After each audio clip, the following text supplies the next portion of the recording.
It's time for the biggest story of the day.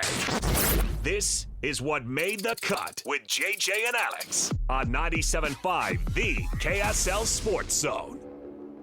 Doug Smith brings you this portion of the program, an incredible selection of Kia, Subaru, Chevy, Jeep, Dodge, or Ram, and now Mitsubishi in the family of Doug Smith dealers. Nobody knows cars like Doug. Nobody knows the Utes like Steve Bartle does. Steve, welcome to the studio, man. Good to see you, man. Yeah, it's good to be in the studio. How we doing? Phenomenal. Thanks for doing all the work you do up at the U all the time, pulling all that sound, hitting the road with the team, all those things that come with that. And so we were having this discussion outside, and I think we get caught up in this being a big game. There's no avoiding it. It's the biggest game in the country this weekend. And yet, a win doesn't totally solidify everything for you. It's the very first game in conference play, but also a loss doesn't totally take the season away from everybody either. So it's this important deal of how big of a deal this game is. We know that. How big of a deal is it to win at this point in the season right now? What does it do for the Utes to win a conference game right at the front end of their conference play against a team that is one of the best in the conference so far this year? Yeah, I think what we learned last year, every single win matters, right? When you're in, this Big 12, it's as wide open and as competitive as it could possibly be. Like it is, every single game matters. So, this one, it is important. But for Utah, you look at that schedule, there's opportunities in the very near future as well against other contenders in the Big 12. So for Utah, with Texas Tech, their schedule isn't as difficult.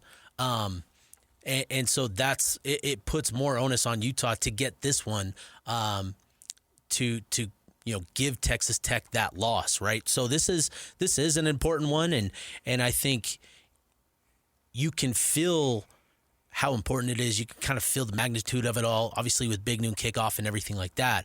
But I think there's a different level of focus, with this squad this week, and I think it's shaping up to be a really it's going to be a pretty competitive contest on Saturday. How did the Wyoming game prepare them for this? It was adversity, right?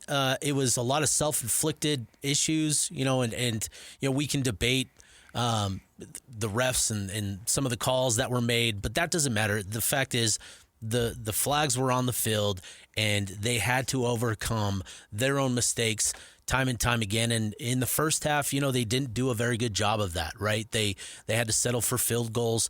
And unfortunately, with the conditions, the wind wasn't like a huge thing, but it being there in the wide open stadium at Laramie, like the wind certainly plays a role. And Dylan being a true freshman, wasn't able to convert his opportunities. But in that second half, what you saw is kind of the resiliency, the mental toughness. And, it was interesting hearing from them in the post game. All of them talked about the message at halftime was finish drives. And so to make that commitment to finish those, go 4 for 4 in the second half, all of which ended in a touchdown, I think says a lot about what this team is capable of when they put their mind to it and just, get it done. Yeah, the coaches got in there. I would have loved to have heard how fired up Witt would have been, getting after those guys. But what have we learned about Devin Dampier in just 3 games? What are the things that you take away from this? All the things that we've heard about him, he's doing all the things that we were like kind of crossing our fingers for Utah football to see them come around this year. But what are some things that you're looking at and you go, no, he's at a different level by far this year than he was last year in New Mexico? I think he's just not trying to force the issue, right? Last year, he had to be Superman for New Mexico to have an opportunity at a win against anybody on their schedule, essentially, right?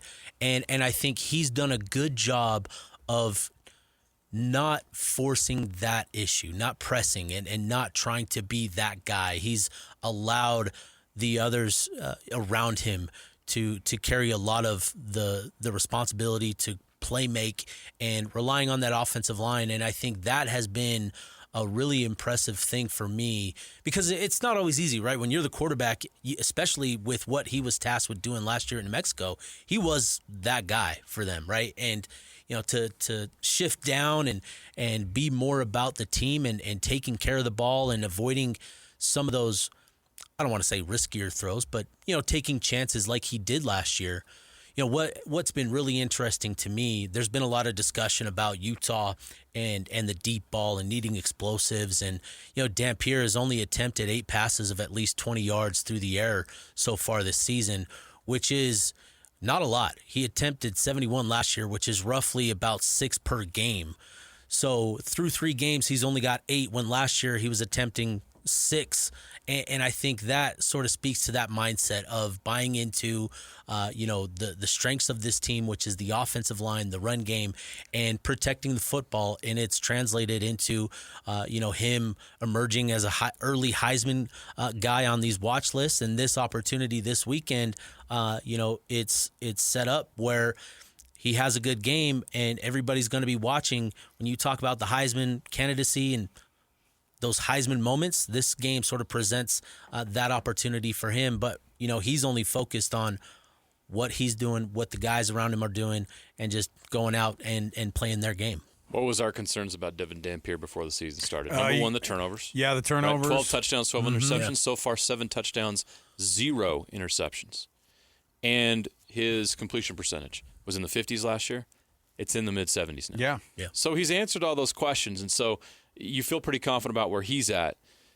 I look at this game, and there's other questions I have about where these two teams stack up I'll get to in a minute, but I want to focus on the trenches right now because that's where Texas Tech, and I give them credit, they could have gone out and said, we're going to go get all these top receivers. We're going to get the... Well, they still did that. You know what I mean, though. Spend a lot... Yeah. Where'd they spend their cash? On the defensive front, for sure. For sure. And I think their offensive line is good, too. That offensive line for Utah versus that front, it's one of the elite matchups of the season in all of college football. Yep. Who has the edge there? Yeah, that's the test, right? This is when you looked at Utah's schedule and considering all of the conversation around Utah's offensive line this offseason, Spencer Fano, first-round draft pick in the 2026 draft. Caleb Lomu emerging as a first-round draft pick after people started diving into the film and watching him. This is the game that everybody has talked about as sort of the litmus test for these two guys, because everybody is going to be watching this game because Texas Tech has David Bailey. They've got Romello Height, 2 of the top pass rushers in the transfer portal last year. Bailey was a blue-chip prospect coming out of Mater Dei and went to Stanford, proved to be really productive there, and has come to Texas Tech. Romello Height had a great year at Georgia Tech last year, and these guys are producing. They don't have the sack numbers, but you look at their pressure rates. I think Bailey has 16 pressures and Height has 14 on the year. And obviously, considering the competition that they've faced this season, you would expect that sort of production. But still, when you talk about talent evaluators and what they see in these two edge rushers, these guys have those elite type of qualities.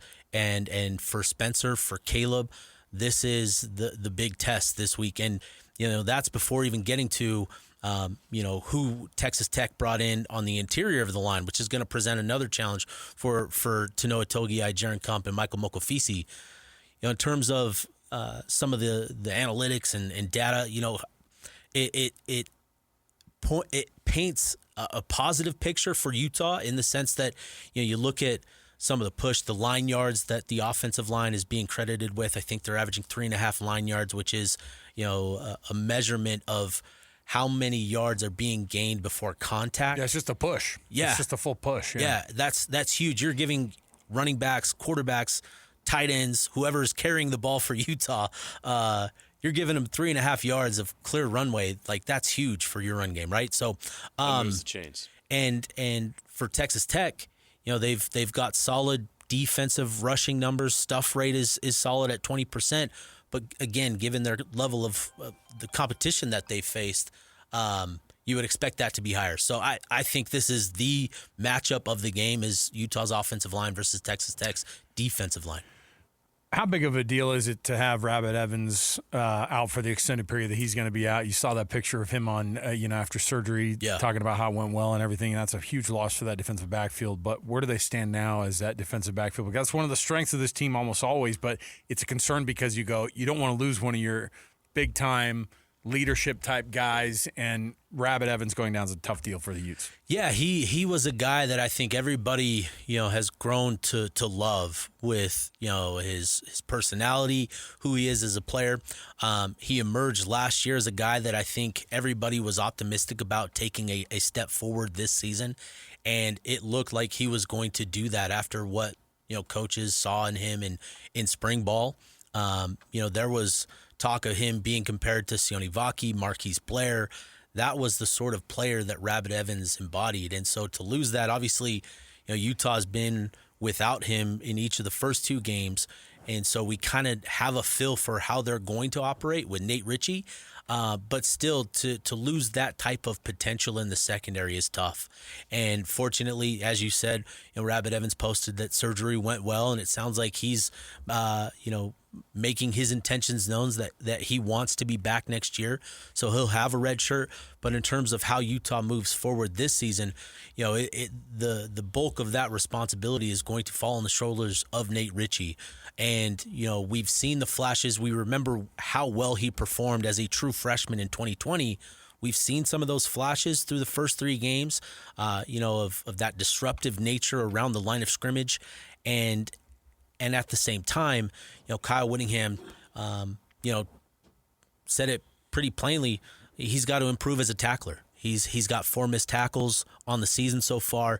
And as long as he does that, I think he'll be fine in that strong safety spot.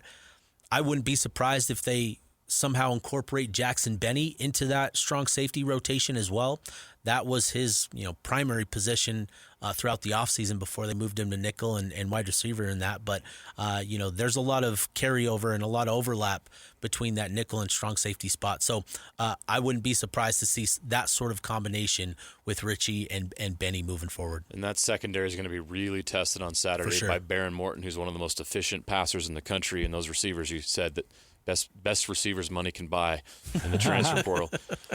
Receivers, everybody. Best money any position can buy across Texas Tech. It's crazy. That's what you're up against, but that's the new world in college football. Yeah. Looking at both teams, though, and I know it's tough to gauge, right? We've been talking about it today.